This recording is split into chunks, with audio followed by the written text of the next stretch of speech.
Saudara-saudara sekalian, selamat berjumpa kembali. Saya yakin Anda sekarang dalam kesehariannya selalu mendengar satu istilah, yaitu pembelajaran mendalam atau deep learning yang selalu disampaikan dan dikampanyekan di mana-mana. Hari ini saya ingin sharing kembali untuk meneguhkan, memperkuat pemahaman Anda mengenai pembelajaran mendalam tersebut. Apa yang sebenarnya membedakan pembelajaran mendalam dengan pembelajaran yang biasa kita lakukan sebelumnya? Lawan kata dari pembelajaran mendalam itu pembelajaran yang hanya di permukaan saja atau surface learning. Pembelajaran yang tidak mendalam itu biasanya fokusnya pada apa yang dihafal. Sementara pembelajaran mendalam fokus pada apa yang dipahami dan dialami. Beda ya dengan yang dihafal dan yang dipahami dan dialami. Jadi tidak hanya berhenti di kepala dalam bentuk paham atau hafal, tetapi juga menyentuh hati dan perilaku setiap harinya, karena yang kita dapat benar-benar kita terapkan dan kita alami. Artinya jika Anda benar-benar melakukan konsep pembelajaran mendalam, apapun yang didapatkan siswa di dalam kelas, begitu dia pulang ke rumah, langsung bisa diterapkan sesuai dengan konteksnya masing-masing. Tapi kalau yang kita berikan di kelas tidak ada hubungannya dengan keadaan di rumah atau di masyarakat yang ada di sekitarnya, maka cenderung anak-anak akan menghafal, tidak memahami, apalagi mendalaminya.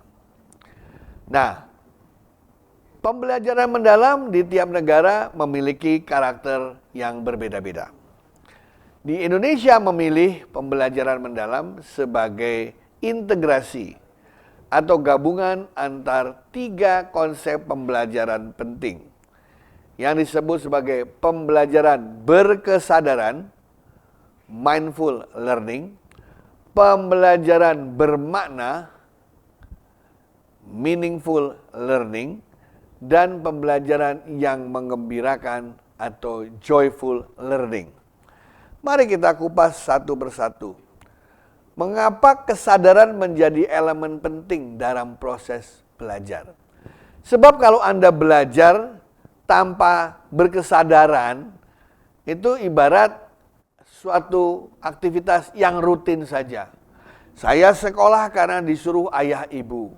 Saya sekolah karena usia saya memang harus sekolah. Jadi mereka menganggap sekolah itu sebagai prasyarat kehidupan atau rutinitas kehidupan yang harus dijalani.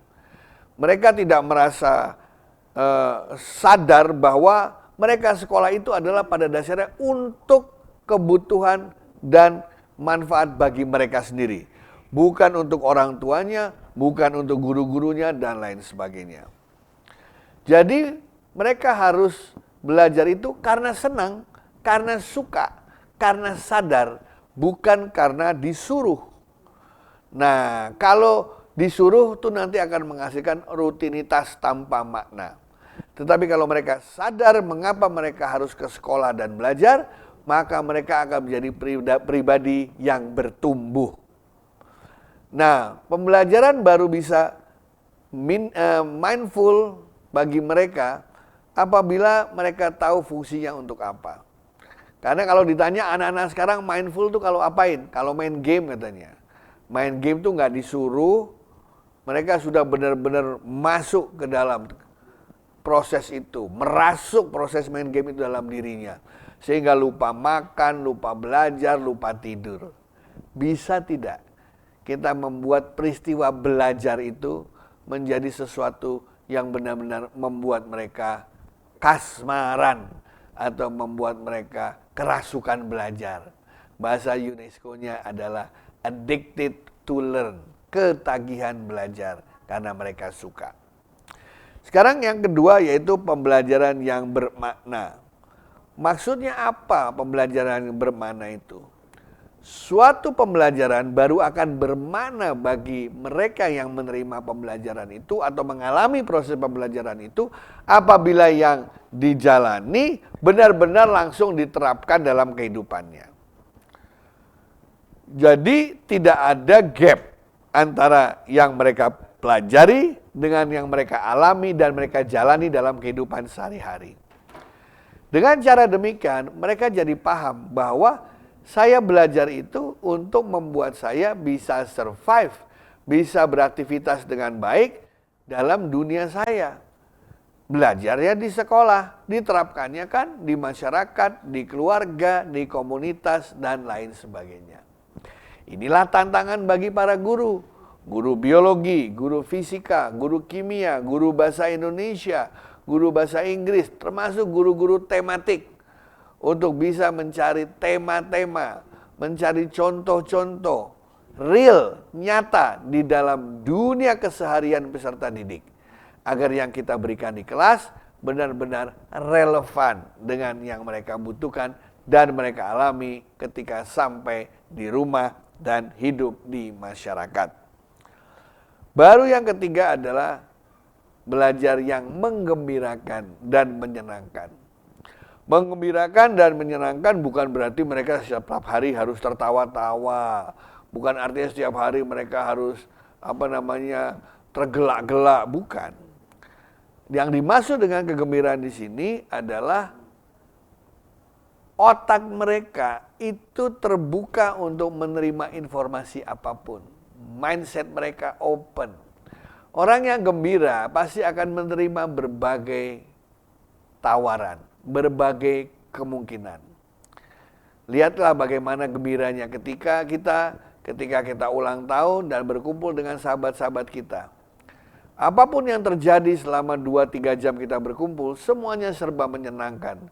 Sehingga kalau kita beraktivitas, kita dikerjain, suruh nyanyi, suruh lari-lari, semua itu kita lakukan dengan gembira. Kenapa? Karena otak kita terbuka, hati kita terbuka. Nah, ketika kita merasa senang, happy, aman, dan nyaman dalam suatu lingkungan pembelajaran, maka rasa ingin tahu kita juga meningkat. Dengan rasa ingin tahu yang meningkat, kita akan banyak belajar dari berbagai hal. Nah, kegembiraan itulah yang membuat kita bisa lebih maju. Berbeda dengan orang yang sedih, yang selalu menutup hati dan menutup pikirannya karena dia tenggelam dalam kesedihannya. Namun orang yang gembira selalu melihat hal yang positif. Makanya oleh Carol Dweck, seorang profesor dari Stanford University, mengatakan bahwa kegembiraan adalah salah satu komponen yang dibutuhkan agar kita memiliki growth mindset atau mindset yang bertumbuh. Nah, pertanyaan sekarang, apakah pembelajaran mendalam ini hanya cocok untuk sebagian siswa saja? Jawabannya tentu saja tidak. Justru pembelajaran mendalam itu cocok untuk siapapun yang selama ini mengalami kesulitan dalam belajar. Kenapa kesulitan dalam belajar? Suruh menghafal banyak sekali konsep. Kenapa kesulitan belajar? Karena nggak tahu bagaimana cara menerapkannya sehingga harus menghafal sedemikian konsep yang begitu banyak. Kenapa mengalami kesulitan belajar? Karena yang ngajar nggak enak, sekolahnya membosankan, aktivitas di dalam kelas juga membuat lelah, gitu ya. Nah, ini yang kadang-kadang membuat orang jadi sebel, benci dengan proses pembelajaran. Nah, padahal kita lihat ya waktu kita di TK, kita senang sekali belajar di sekolah itu. Bahkan pagi-pagi pengen cepat-cepat ke sekolah. Sekolah udah selesai nggak mau pulang. Kenapa? Karena proses yang terjadi ketika kita di taman kanak-kanak itu, semuanya benar-benar mengembirakan, relevan karena bisa langsung kita terapkan di rumah, ya. Pertanyaannya adalah kenapa peristiwa itu selesai ketika kita mulai beranjak ke pendidikan menengah atas. Nah, ini bukan masalah karena kita lebih dewasa, bukan. Tapi bagaimana seorang guru mampu merancang proses pembelajaran yang berkesadaran, bermakna, dan mengembirakan.